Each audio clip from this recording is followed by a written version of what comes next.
Praise Yahweh.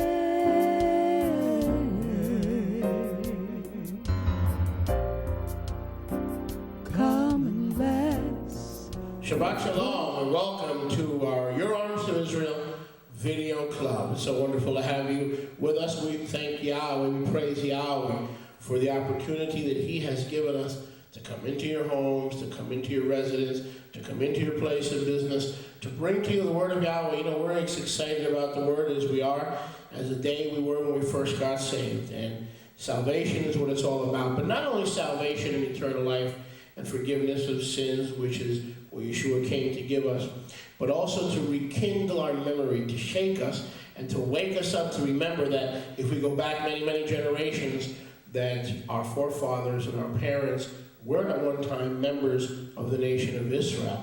And so now, through the quickening move of the Ruach HaKodesh, in these last days, we remember that we are part of the nation of Israel, as our minds and our hearts and our spirits are kindled through the study of the Word of Yahweh. Amen. In Yochanan, John, the Besorah Gospel of John, chapter 10 and verse number 16, it reads as follows. Yahshua said, "Other sheep I have, which are not of this fold," meaning which are not of the Jewish fold. "Them I must bring in." He was sent to bring in that fold as well.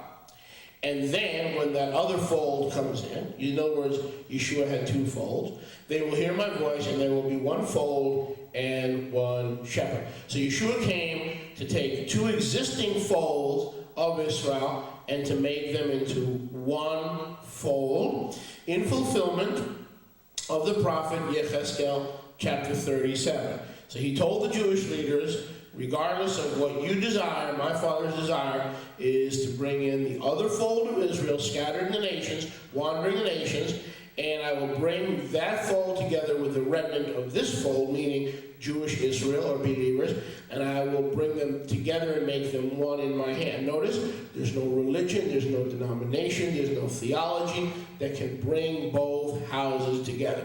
The children of Israel who are living, wandering, and acting like Gentiles in the nations, that fold is now reclaiming their heritage, reclaiming their roots, becoming one with the people of Israel, Jewish Israel, who know they're Jewish, but now have also come to know their Messiah. He brings these two folds together. And look here in verse 17, Yahshua says, "Therefore does my Father Abba love me." Yahweh, Abba, Yahweh loves Yeshua, because I lay down my chayim, my life, that I may take it up again.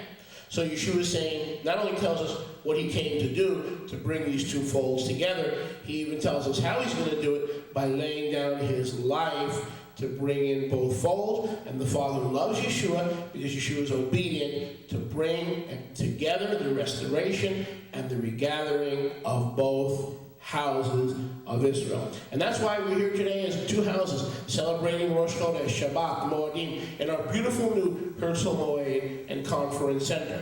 And we want to thank every one of you who has sowed into this project, who has sowed into this ministry, who has seen the need for a conference hall, a Moed hall, for anyone in the world who desires to join us free of charge for the Moedim, the feasts, and the Shabbats. If you want to come to Miami Beach, you're our partners, we'll take care of you. You're welcome to come in and have chavurah with us and break bread with us, and it won't cost you a penny. And we thank you for seeing the vision so that both houses of Israel will not perish in the nations. We're coming to you today from the Herzl Moed, the brand new Herzl Moed and Conference Hall. But now it's time to leave you and take you across the street, right across our parking lot, to the main sanctuary of the Miami Beach Israel Revival, Bnei Yahshua Synagogue, home of the Miami Beach Israel Revival. Thank you, Toda Rabah, and I'm wishing you, yours, your loved ones, and your extended family, because you're our extended family, a hearty Shabbat Shalom. come and let's praise Yahweh.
the dam, sprinkled it on the people.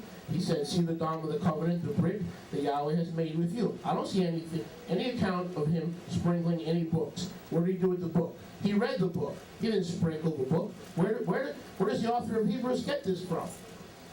In Hebrews chapter 9. Where does he get this from? Moshe came down from the mountain. He sprinkled the altar, and what did he do with the book? What did he do with the book? He didn't sprinkle the book. So what's going on here? And do you see anything here about scarlet or wool or hyssop? I don't see anything about scarlet, wool, or hyssop. Do you? Do you? We have a problem, don't we? Well, let me solve this for you because I want to take up our Maaser Yahweh, our tithes, and move on with the service. Now, if you're on the internet a lot, you're going to get hooked up in this, and someone's going to trip up your faith. So I'm doing this to build up your faith, not so that your faith is tripped.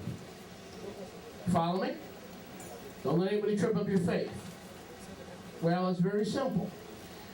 Where did Moshe Rabbeinu, I'll solve them quickly for you so we can move on. And by the way, did anybody come up with the answers? Be honest with me. Okay. Okay. Let's be honest. Where did Moshe Rabbeinu, when he read the book, look at Shemot 24, Exodus 24, verse 7, he took the scroll of the brick and read it in the audience of the people. All right, where did Moshe buy his pulpit? Macy's? Woolworths? Or did he buy one at Sam's Club? How many believe Moshe bought a pulpit at Sam's Club? Other than Althea. And maybe Raul. He had to put the scroll somewhere, hello, to read the scroll.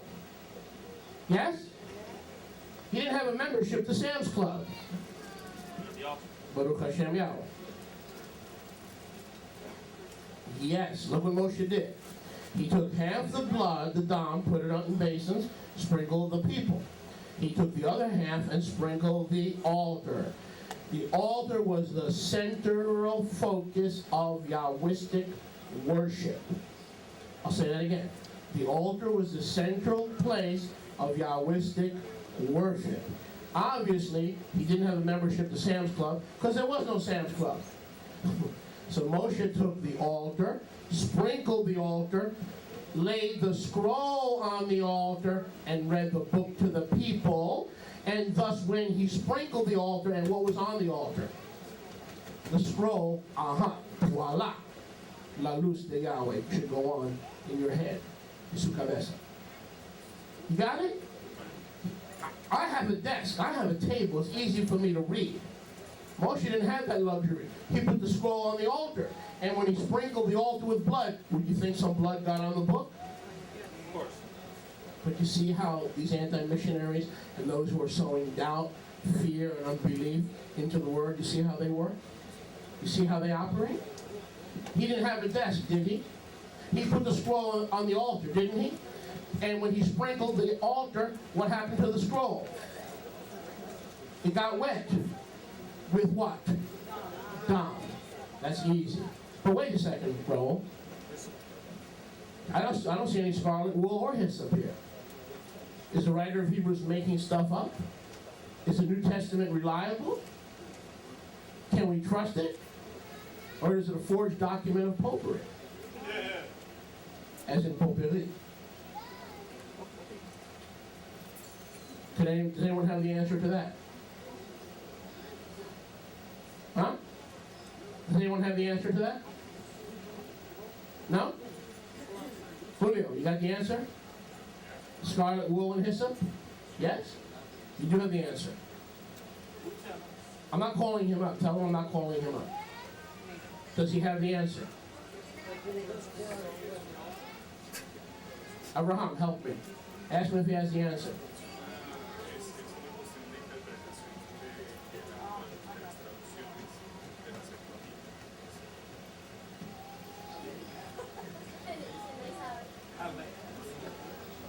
Yeah, let's go. Move on. It's not a midrash. researching. Go ahead, Beltrami. He's saying that, he's saying this interpretation of the Septuagint. Of the Septuagint? Septuagint. No, absolutely not. That's not the answer. Tell him that the Septuagint is not what we're talking about. Tell him I'll tell him in a second what he's talking about. Anybody else want to venture a guess? Where's the scarlet, the wool, and the hyssop? The way that the people of Israel were sprinkled was with the finger of Moshe. When he anointed the horns of the altar, he anointed Aharon for the priesthood, he was told to dip his finger in blood and sprinkle the people. Where do we get hyssop, scarlet, and wool here? Leviticus 8. Leviticus 8. Or Leviticus 8 or Vayikra 14. Leprosy. No, Vayikra 14. Let's go to Vayikra 14. Because he made with Aaron and the sons of Aaron, Aaron's son. Okay. All right, but let's see what Julio's talking about. Vayikra 8, that's anointing oil. He sprinkled it on the altar 7 times, and the altar's basins, yeah, but no, look. That's talking about oil. That's not talking about blood, is it? Now we go further down to verse 15. Moses took the blood and put it on the horns of the altar with his finger. Julio, tell Julio it doesn't answer the question. Because he anointed the horns of the altar with his finger. Look at verse 15, Leviticus 8:15. Everybody see that? The way to sprinkle was with the finger. We don't see any scarlet, any hyssop, or any wool here. So is the writer of Hebrews making this stuff up? We got to be careful who you're letting teach you. Be very careful who teaches you. Where's the answer? Anyone else? Quickly have an answer? No. Good. Let's go to Vayikra 14. The reason I say good is so we can move on. Vayikra 14. Not because I'm happy you don't have the answer. Vayikra 14. If you look here in verse number, let's go back to verse number 2. This is the Torah of the tzara, leprosy, where we get the Hebrew word trouble, or tzarot. In the day of his cleansing, he shall be brought to the Kohen. The Kohen will go out of the camp. The Kohen will look and see if the plague of leprosy is healed. Then the Kohen will command for him that is to be cleansed. Now listen, 2 birds alive, clean with wood, scarlet, and the scarlet was the scarlet wool, and hyssop. So the way to cleanse the leper was for the birds to be killed alive, and then cleanse the leper with hyssop, cedar wood, hyssop, scarlet, and wool, or cedar wood. You got that? Then the Kohen will command one of the birds to be killed in an earthen vessel, and the living bird he will take the scarlet wool, the hyssop, the cedar wood, and dip the living bird in blood that was killed over the running water. Notice, the living bird will be dipped in the blood of the dead bird over running water, and the leper would be sprinkled of his leprosy. This procedure was the established procedure for sprinkling in Israel. I'll say that again. This procedure was the established procedure for sprinkling in Israel. Yahweh said to Moshe, see that you do all things, make all things after the pattern. The pattern can never be broken. The writer of Hebrews knew that the pattern could never be broken. And when it came time for Moshe to sprinkle the people, he did not use his finger. The only time he used his finger was to anoint Aharon or to anoint the horns of the altar. When it came to sprinkling the people, or a whole bunch of lepers, were not the nation of Israel, a whole bunch of spiritual lepers who were sick of their what? Sin. They had spiritually speaking, leprosy is a type of sin. When Moshe, the holy Moshe, spent time with the holy Kadosh Yahweh, and he came down from the mountain, when it was time to sprinkle the people, he followed the formula. Water, blood, wool, and, because that's what he used, the wool, and the hyssop, and he sprinkled the people and the altar, and when he was sprinkling the altar, guess what got wet? The book. So Hebrews is a revelation of what all Israel knew as the sprinkling procedures. But if you listen to these bozos on the internet and you put yourself under a rabbi teacher who doesn't have a clue what they're talking about, like the guy in Oklahoma, he'll turn you away from faith in the book of Hebrews, and then Galatians is next, and after Galatians, it's Luke, and then I got a problem, and then you'll leave us because you think we worship falsely. Be careful. Didn't Yeshua say, take heed to what you hear? Isn't that what Yeshua taught us? Take heed to what you listen to? Can it be any simpler? So now go back to Hebrews chapter 9. We got to move on because we got a lot to talk about. Ephraim chapter 9, now you'll see it all makes sense. Hebrews chapter 9. Baruch Hashem Yahweh. I said Baruch Hashem Yahweh. I said Baruch Hashem Yahweh. I said Baruch Hashem Yahweh. When Moshe had spoken, did he speak according to Exodus 24? Yeah. When he had spoken the Torah to all the people concerning the words of this Torah, he took the blood of calves and goats, I'll get there in a second, with mayim, wool, and hyssop. Hyssop was what? The plant.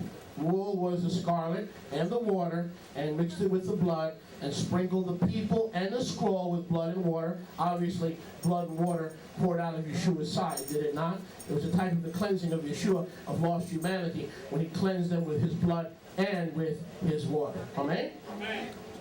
Baruch Hashem Yahweh. But wait.